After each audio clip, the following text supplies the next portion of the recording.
পদ্মা তীরবর্তী এলাকায় উপদ্রব বেড়েছে বিষধর সাপ রাসেলস ভাইপারের।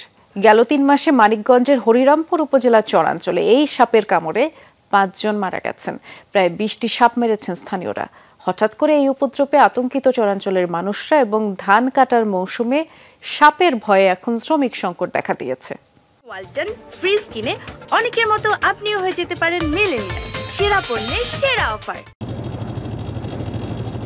পদ্মা পাড়ি দিয়ে হরিরামপুর উপজেলার আজিমনগর চর। বিষধর সাপ রাসেলস ভাইপারের আনাগোনা সবচেয়ে বেশি এই চরে।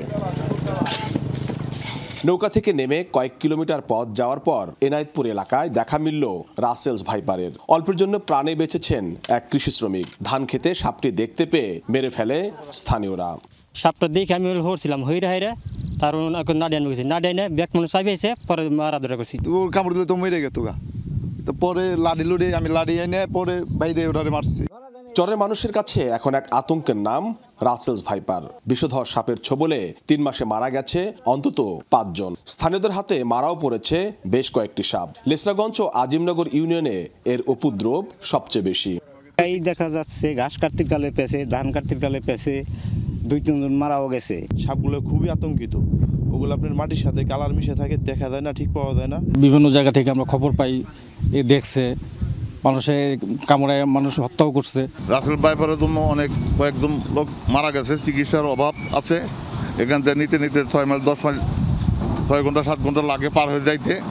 ধারণা করা হচ্ছে কচুরিপানা অথবা অন্য কোনোভাবে পদ্মার অববাহিকা ধরেই রাসেলস ভাইপার মানিকগঞ্জের চরাঞ্চলে পৌঁছেছে।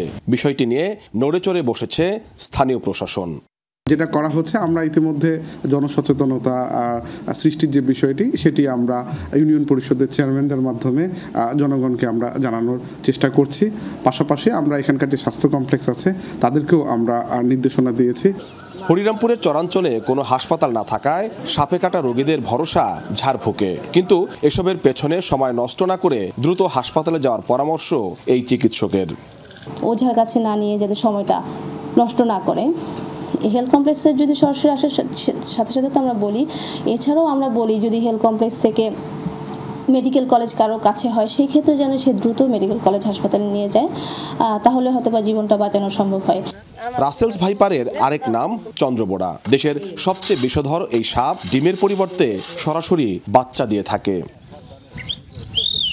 BM Khorshed, Jamuna News, Manikganj.